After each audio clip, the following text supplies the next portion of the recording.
Oi pessoal, tudo bem com vocês? Hoje é a nossa última aula, né? A quarta e última aula de saúde mental. E nós vamos falar sobre distúrbios de sexualidade e os distúrbios alimentares, tá? Então, assim, as parafilias, que são os distúrbios sexuais, elas precisam envolver ao menos um dos seguintes comportamentos. Quais são eles?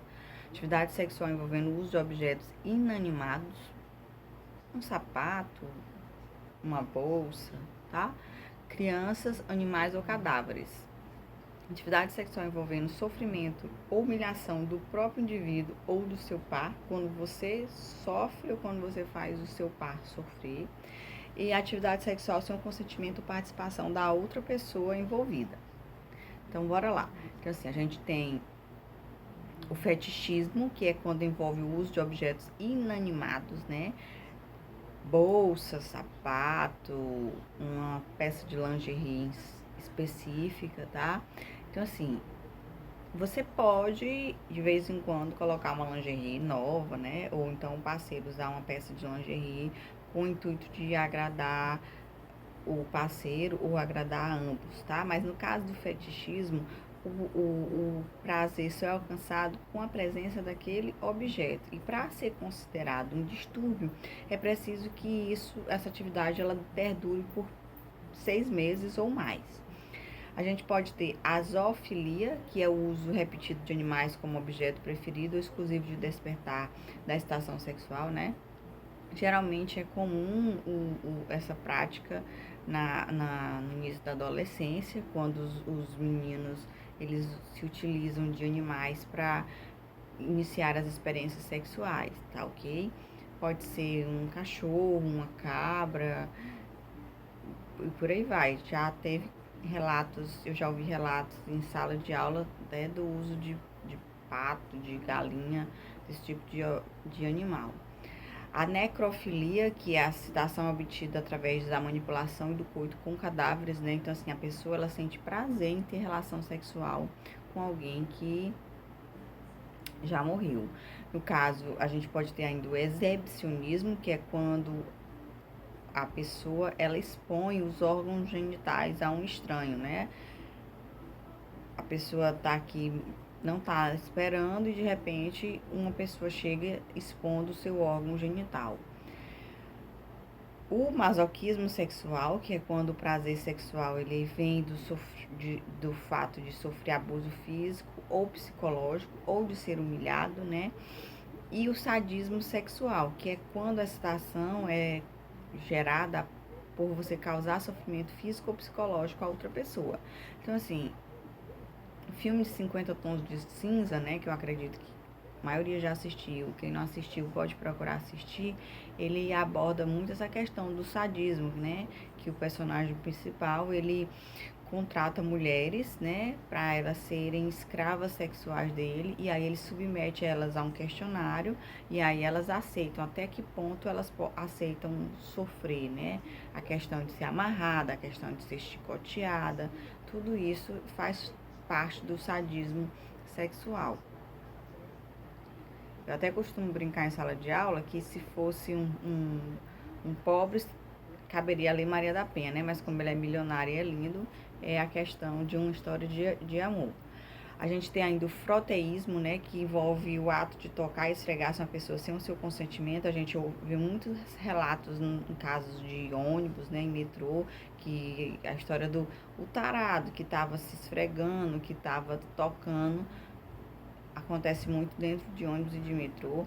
E a pedofilia, que é o pior de todos, que é quando a fantasia e a atração sexual ocorre por crianças e pré-púberes, ou seja, meninos e meninas menores de 14 anos. A gente tem a ideia de achar que acontece só com menina, mas com os meninos também acontece. Então, assim, fica a dica, né? Não deixe seus filhos com uma pessoa estranha, não deixe seus filhos com pessoas com as quais você não tem tanta intimidade porque é mais barato, às vezes até com alguém próximo, né? A maioria dos abusos sexuais envolvendo crianças estão relacionados a pessoas próximas, né?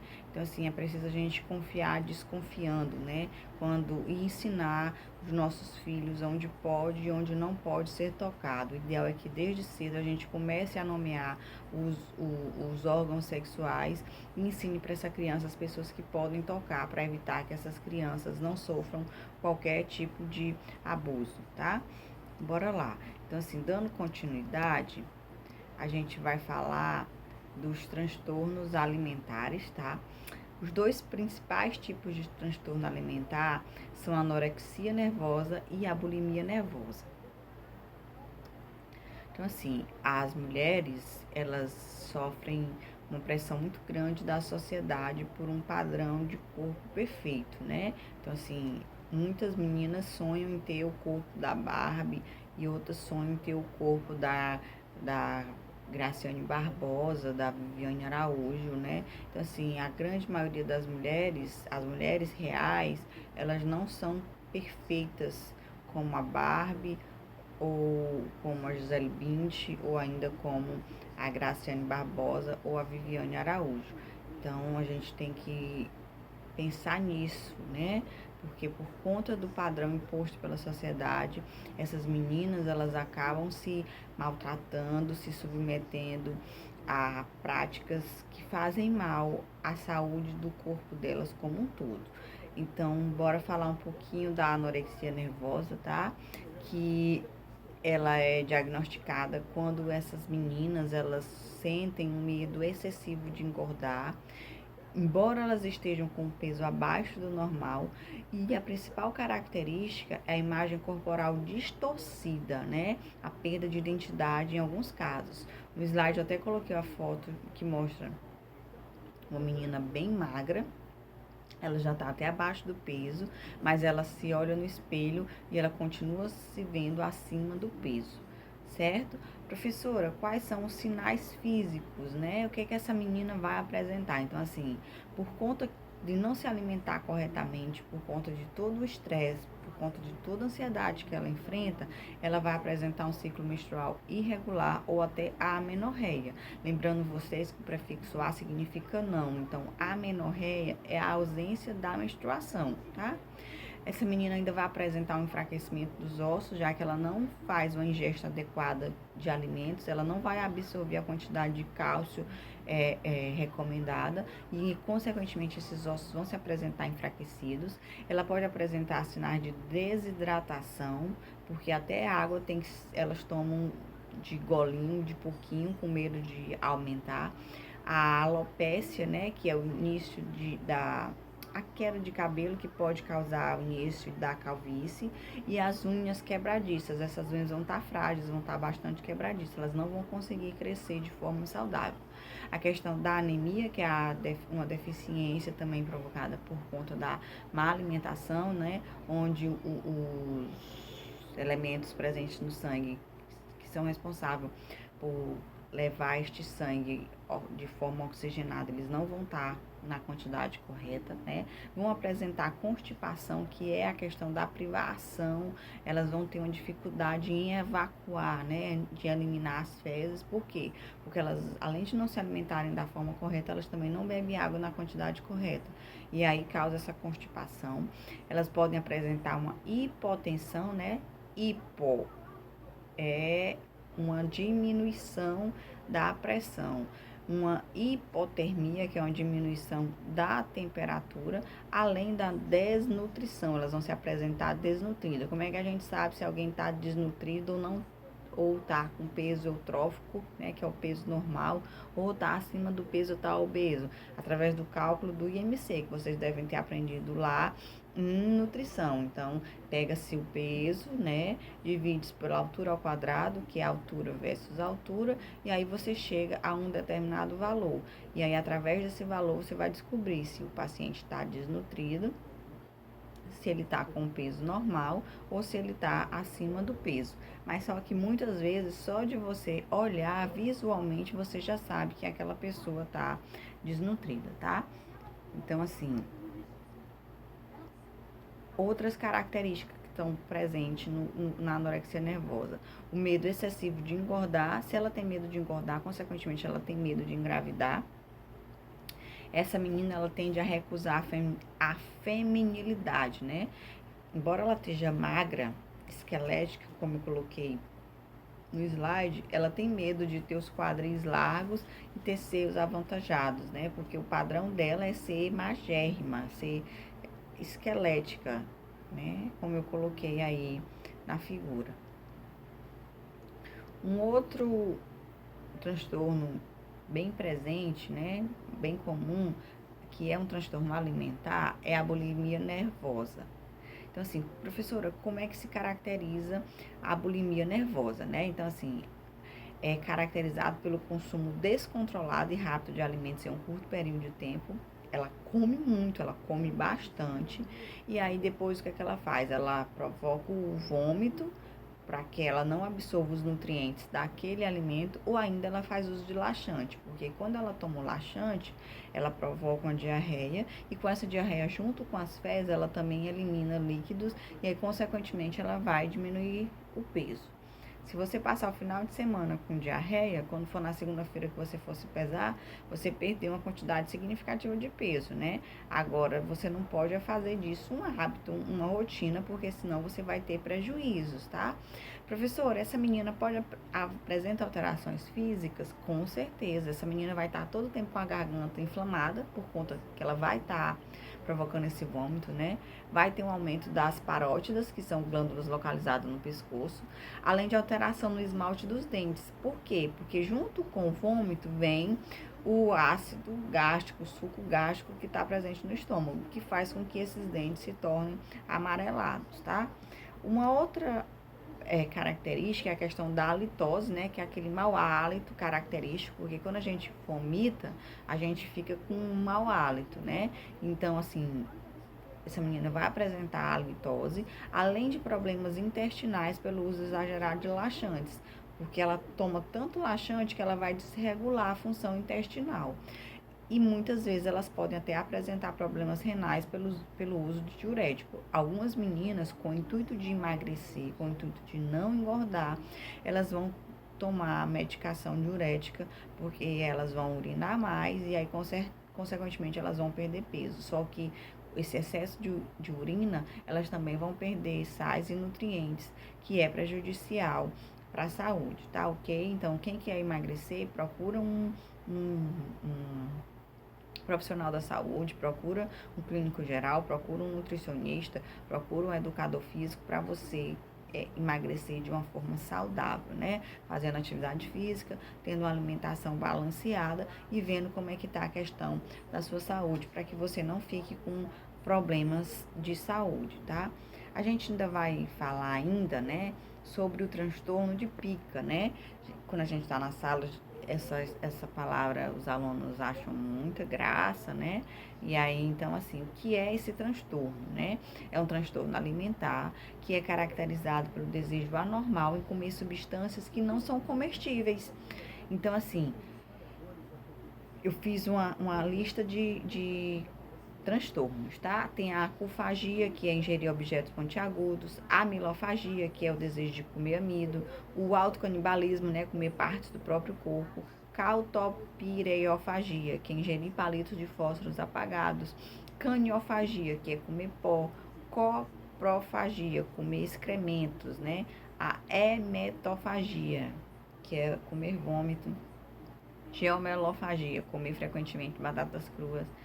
Geralmente essa aula fica antes do intervalo, e aí os alunos pedem: ô professora, por favor, vamos mudar de assunto, porque senão a gente não consegue almoçar. Geofagia, né? Que é ingerir terra ou solo. Citonofagia, que é ingerir terra ou argila, né? Muitas mulheres falam nessa questão de comer argila durante a gestação, né? Hematofagia, que são pessoas que comem sangue. Iolofagia, que é ingerir vidro. Litofagia, que são pessoas que comem pedras. Mucofagia, que é comer muco. Apagofagia, comer gelo, né, de forma patológica, comer exageradamente. Tricofagia, que é comer lã ou cabelo, né? Tem algumas pessoas que ficam nervosas e aí elas arrancam os fios de cabelos e elas acabam consumindo.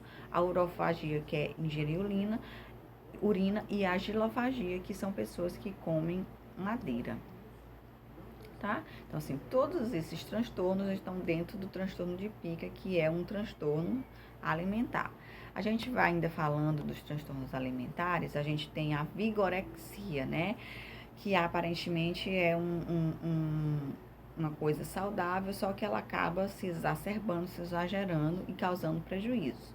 Assim, tudo em excesso é prejudicial. No caso da vigorexia, né, é a prática de exercícios físicos de forma exagerada. A pessoa que se preocupa muito com a valorização do corpo e da performance física, né, o que acaba gerando um fanatismo. A vigorexia é quando a pessoa já é forte, né? Ela já tá malhada, já tá com o peitoral definido, os braços definidos, já tá toda musculosa, só que quando ela se olha no espelho, ela ainda se vê magérrima. E como que ela busca ficar forte, ela continua fazendo atividade física, tá? Eu até coloquei uma figura que esclarece bem essa questão da vigorexia no slide. Então, assim, como eu coloquei, a vigorexia é a preocupação excessiva em adquirir massa muscular, né? E aí vai alterar a rotina dessa pessoa significativamente. Por quê? Porque ela vai passar um longo período na academia, ela vai levantar peso cada vez mais pesado, né? Começa com 5, vai para 10, vai para 15, vai para 50, vai para 20, e aí vai aumentando consideravelmente. O uso de dietas comprometedoras, né? Eles vão priorizar a proteína, glicídios ou lipídios, além de suplementos alimentares, e muitas vezes vão fazer uso de esteroides anabolizantes, o que é prejudicial, o que é errado, tá? Isso aí pode trazer complicações e essa pessoa pode acabar vindo a óbito com o uso indiscriminado de anabolizantes. Então, você quer ganhar massa muscular? Procura um nutricionista que ele vai te orientar de forma correta, procura um educador físico que ele também vai te orientar de forma correta, para você ganhar massa muscular de forma correta e saudável, sem ser prejudicial para a sua saúde. Professora, e tudo isso, todos esses transtornos, né, esses transtornos alimentares, eles têm tratamento? Eles têm tratamento, tá? Eles precisam que façam um tratamento por uma junta, por uma equipe, né? Uma equipe de profissionais, porque eles vão causar alteração em todos os subsistemas. Então, assim, esse paciente ele precisa passar pelo psiquiatra, que ele vai prescrever a medicação e a psicoterapia, e aí eles vão ter que fazer as sessões com o psicólogo, além de procurar o endocrinologista, porque causa uma alteração no metabolismo. Vão precisar da ajuda de uma nutricionista, né, por causa que os que estão abaixo do peso vão precisar de uma suplementação para poder ganhar peso. E os que estão com excesso de massa muscular também vão ter que ter essa orientação, tá? Além do psicólogo. E assim, esse paciente, ele precisa de ajuda para que ele possa recuperar os hábitos alimentares de uma forma saudável, ok? Ainda falando um pouquinho, a gente vai falar, ainda dentro da saúde mental, né? A gente vai falar sobre as substâncias psicoativas. Então, assim, toda e qualquer substância que o indivíduo utiliza com o intuito de alterar o humor, a consciência, a senso-percepção, a cognição, que é a capacidade de aprendizado e a função cerebral, independente da via de administração, seja bebendo, seja fumando, seja injetando, é considerada uma substância psicoativa, tá? Porque ela vai agir diretamente no sistema nervoso central. Então, assim, a gente tem a questão da síndrome da abstinência, que é quando o indivíduo começa a apresentar sintomas fisiológicos, quando essa substância é retirada de forma abrupta, né? Quando é retirada essa substância psicoativa. Professora, mas o que são substâncias psicoativas? Para a gente falar das substâncias, a gente tem que lembrar dos conceitos de drogas lícitas e drogas ilícitas. Quais são as drogas lícitas? São aquelas drogas que são legalizadas, elas são produzidas e comercializadas livremente, são drogas aceitas pela sociedade, né? Eu estou falando do cigarro, que você compra no posto de gasolina, no comércio perto de casa. Eu estou falando do álcool, a bebida alcoólica, que é tão comum, tão presente na vida dos jovens, na vida das pessoas adultas, né? A cerveja, o uísque, a caipirinha que você consome na festa, que você consome no posto de gasolina, que você pode comprar até no supermercado, os moderadores de apetite, além de alguns medicamentos, tá? São drogas lícitas, porque elas são aceitas pela sociedade, são produzidas e comercializadas livremente. Você pode chegar no posto de gasolina e comprar uma latinha de cerveja, você pode comprar um cigarro, você pode chegar numa farmácia e com a receita comprar uma medicação, uma medicação que possa ser considerada moderador de apetite ou ainda um medicamento que é um benzodiazepínico, tá? Professora, e as drogas ilícitas, né? As drogas ilícitas são aquelas cuja comercialização é proibida pela legislação. Você tem que comprar escondido e você tem que usar escondido. Porque se você usar na frente das outras pessoas, você não vai ser tão bem visto. Então, assim, quais são elas? A cocaína, a maconha, o crack, a heroína e outros que por aí afora, tá? Então, assim, as substâncias psicoativas, como é que elas vão agir no teu organismo? Elas podem ser depressores da atividade do sistema nervoso central, provocando uma diminuição da atividade motora, né, da sua reação à dor e da ansiedade, e elas provocam um efeito euforizante inicialmente. Você vai consumir e você vai ficar eufórico, você vai ficar agitado, né? E posteriormente elas vão causar uma sonolência. Quais são essas substâncias psicoativas? O álcool, os medicamentos benzodiazepínicos, os opiáceos, podem ser os naturais ou sintéticos, e no caso também dos solventes e alguns tipos de inalantes, tá? São substâncias depressoras, substâncias psicoativas depressoras da atividade do sistema nervoso central. E existem aquelas que são estimulantes da atividade do sistema nervoso central, né? O que é que elas vão fazer? Aumento do estado de alerta. Elas causam insônia e aceleração dos processos psíquicos. A sua mente, ela vai funcionar de uma forma mais rápida. Como a cocaína, né?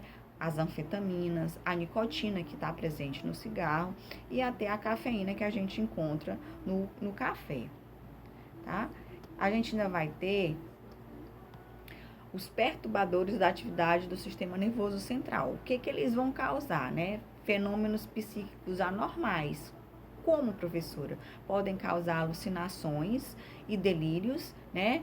E pode haver a inibição ou estimulação do sistema nervoso central. Quais são eles? A cannabis, né? E os derivados da cannabis, o LSD-25, além do êxtase. São perturbadores da atividade do sistema nervoso central. São drogas ilícitas, tá? Que vocês podem adquirirem, para ser adquirida, elas vão ter que ser compradas ilegalmente, né? Você não pode chegar num posto de gasolina e pedir. Pelo menos espera-se que isso não aconteça, né?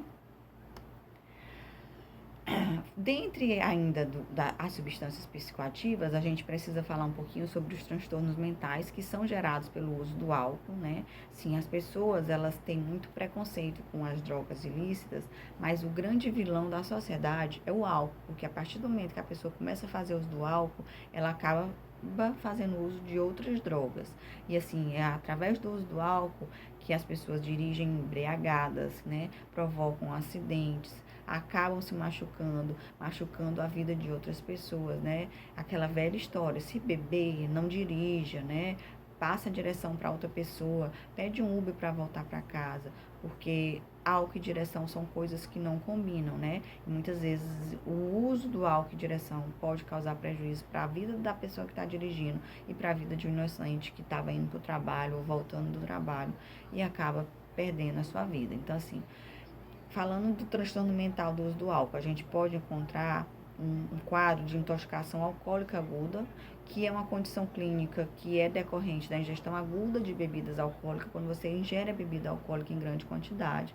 Professora, quais são as características, né? A fala pastosa, a questão do prejuízo de atenção e da memória, a questão da desinibição, a questão da agressividade e a irritabilidade. Muitos jovens alegam que fazem uso do álcool porque eles se sentem mais desinibidos, mais alegres, conseguem chegar na menina ou no menino, né? E aí se sentem mais libertos, por isso que acabam ingerindo bebida alcoólica, mas o uso indiscriminado pode causar um quadro de intoxicação alcoólica aguda, tá?